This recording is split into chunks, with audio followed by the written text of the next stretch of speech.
our dear viewers, and welcome to a new edition of our program Africa Today. The 13 days of the Hijri year, Dhul Hajjah, marked the last day of the Hajj rituals for this year, as the spiritual journey of 899,353 pilgrims from all over the world came to an end. With beautiful memories and strengthened faith, pilgrims expressed their happiness after completing the fifth pillar of Islam with tears and gratitude.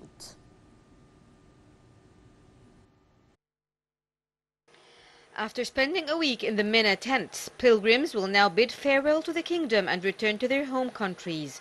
According to the General Authority for Statistics, the number of pilgrims from the kingdom, including Saudi nationals and residents, is 119,434. During this Hajj season, an integrated team consisting of 13 government agencies working under the supervision of the Ministry of Hajj and Umrah has been managing the movement and transportation of pilgrims to ensure the process goes as smoothly as possible.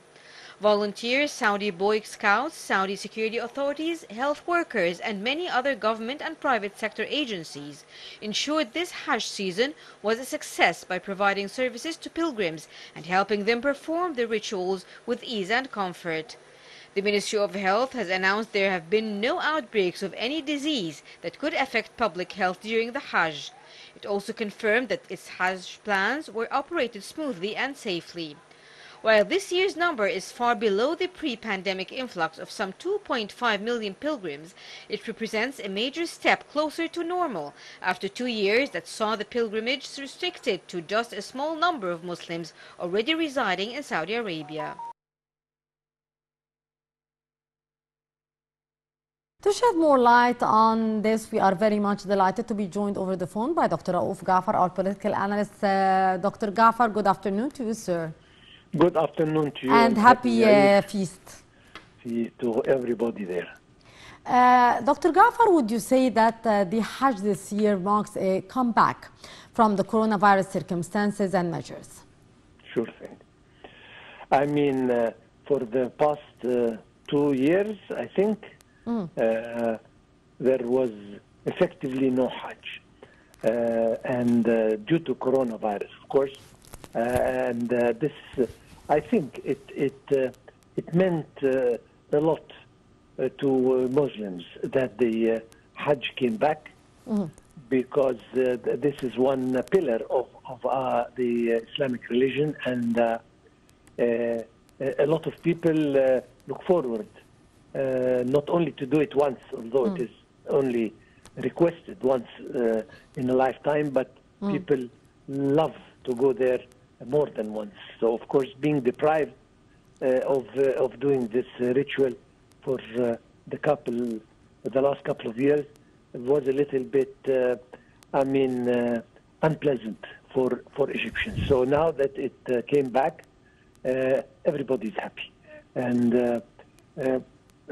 of course, few measures had to be taken, but in general, everything went back as normal as we used to be, and this is very joyful for everybody, and all the Muslims love it.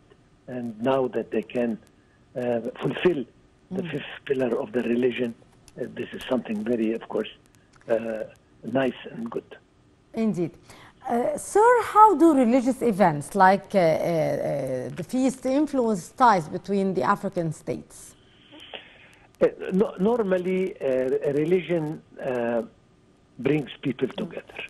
And, of course, the Hajj season or the Hajj in itself, again, being one of the most important parts of Islam, is a nice occasion for people to get closer to each other. And the fact that a lot of millions of people go to perform this ritual, they meet from different countries, African countries, Arab countries, European, from everywhere. And this is nice to establish nice relation between people,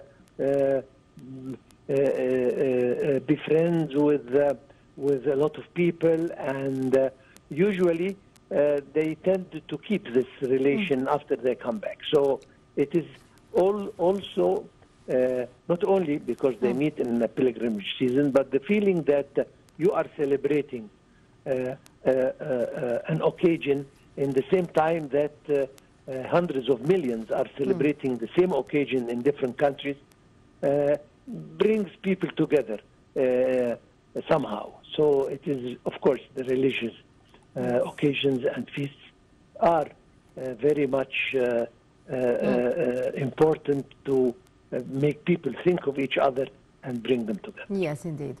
Sir, how have the geographical and historical factors influenced ties between the African states and the Arab world?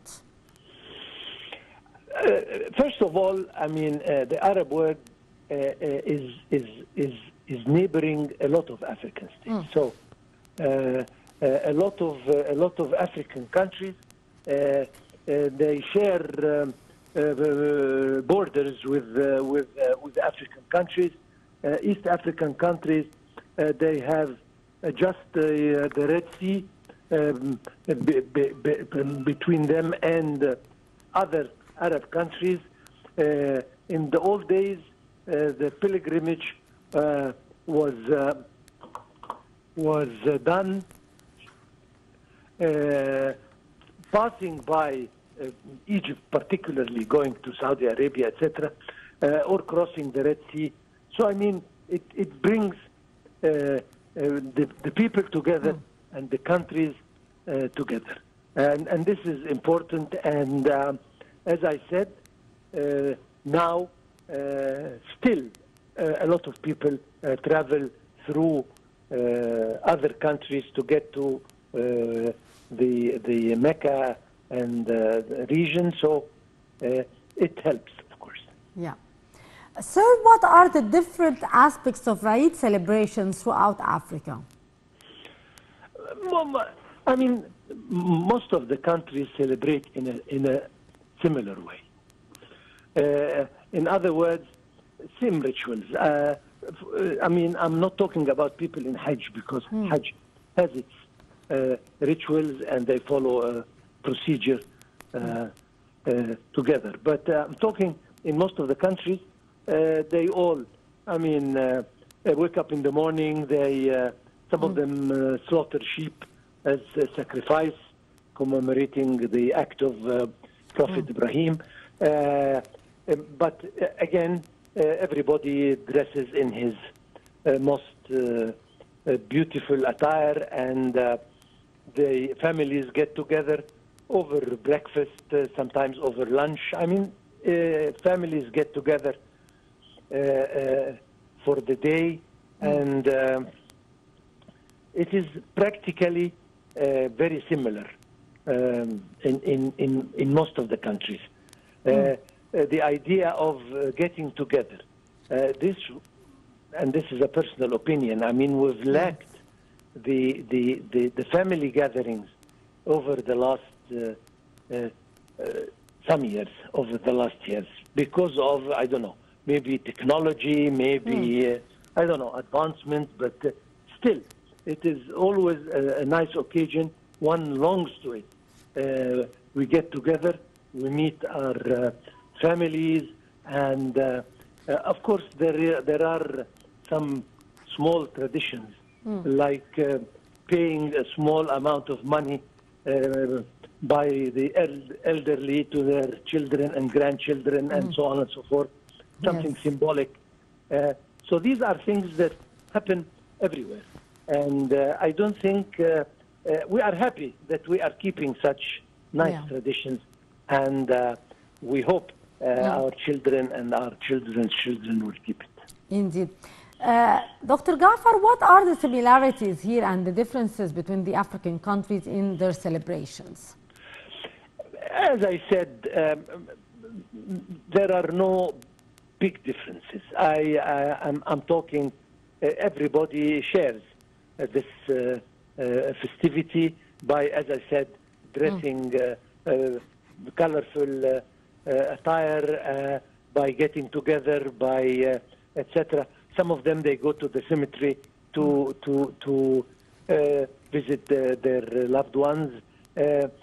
Some other simply stay home. But I think that these are occasions where everybody join in the same thing. So there are no actual differences between the celebration here and there.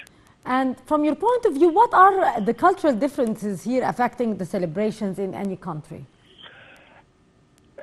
Again, as I say, maybe again, this is my opinion.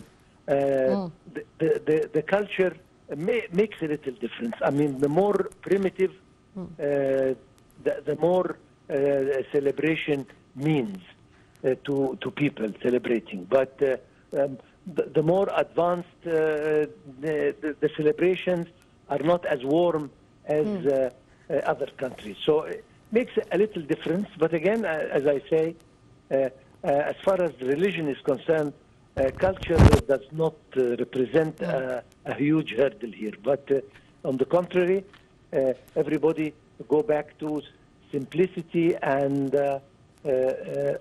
easiness and human relations, etc., etc. So that's it. Yes. How would you describe Egypt's African dimension? Is it about the land proximity and diplomatic ties, or is there more into it? I mean, Egypt is one important part of the Arab world, of the Islamic world, and of the African continent. So we are talking here same land, and Egypt through the history has always kept excellent relations with the three. I mean, I'm talking African countries, I'm talking Arab countries, I'm talking Islamic countries, and we'll keep doing that. And particularly over the last years, we have seen a boom in the relations and in strengthening the ties, particularly with the African countries. We see now Egypt has excellent relations with everybody, and our president looks at that with a big importance. And we have been playing a huge role in getting Africa together, in joining Africa, the Arabs, and with all the world. So it is really something to be proud of, that we are now very much recognized and within our continent and within our Arab and Islamic world. Very much for your precious input, Dr. Gaffar, our political analyst. Always a pleasure to have you with us, sir. And Egyptian Liverpool winger Mohamed Salah, alongside 5 Ahli players, has been included in the Confederation of African Football CAF star-studded final shortlist for the Caf Awards 2022. The CAF released on Monday the shortlist of the nominees for the 2022 awards, which will be held for the first time in 3 years on the 21st of July in Rabat, Morocco. Mohamed Salah has been included in the Confederation of African Football CAF star-studded final shortlist for the Caf Awards 2022. 5 other Ahli players were included in the shortlist released by CAF on Monday. Egypt is also included on the nominee shortlist for the National Team of the Year award. Ahli, the CAF Champions League finalist, is also included in the Club of the Year award list alongside the Continental Tournament's winner, Athletic Club of Morocco. The Red Devils' former coach Pitso Mosimane of South Africa and Egypt's former coach Carlos Queiroz of Argentina also shortlisted for the Coach of the Year title. A statement on the CAF's official website said the list includes reigning CAF African Player of the Year Sadio Mane of Senegal and Bayern Munich, former winner Riyad Mahrez, Algeria and Manchester City, Mohamed Salah, Egypt and Liverpool, amongst others. The 30-year-old Salah was named the Professional Footballers Association PFA Player of the Year to become only the 7th man to win the award more than once after a season in which he scored 23 goals in the Premier League. 5 Ahli players, Mohamed Shinawi, Aliou Dieng, Ali Ma'aloul, Percy Tau and Mohamed Sharif march in the nominee list to compete for the award. The CAF released on Monday the short list of nominees for the 2022 awards, which will be held for the first time in 3 years on the 21st of July in Rabat, Morocco. And as the festivities of Eid and the celebration came, as the world is trying to heal from the repercussions of COVID-19, we are going to watch this report about the vaccine in the African continent. Africa's top public health body said on Thursday it had signed a memorandum of understanding with Pfizer PFE.N for countries on the continent to receive supplies of the Paxlovid pill to treat COVID-19. Data from a mid to late stage study in November last year showed the antiviral medication was nearly 90% effective in preventing hospitalizations and deaths compared to a placebo in adults at high risk of severe illness. The MOU would reportedly allow African countries to access Paxlovid at cost. The Africa CDC, which is an agency of the 55-member African Union, had said in March the MOU was ready but needed to be cleared by its legal office. Well, with this, our dear viewers, we come to the end of this edition of Africa Today, where we have been talking about the celebrations in the African continent for the Eid al-Adha, for the fourth day. Our dear viewers, with that, we wrap up today's edition. Till tomorrow with another quiz. Goodbye, many thanks for watching.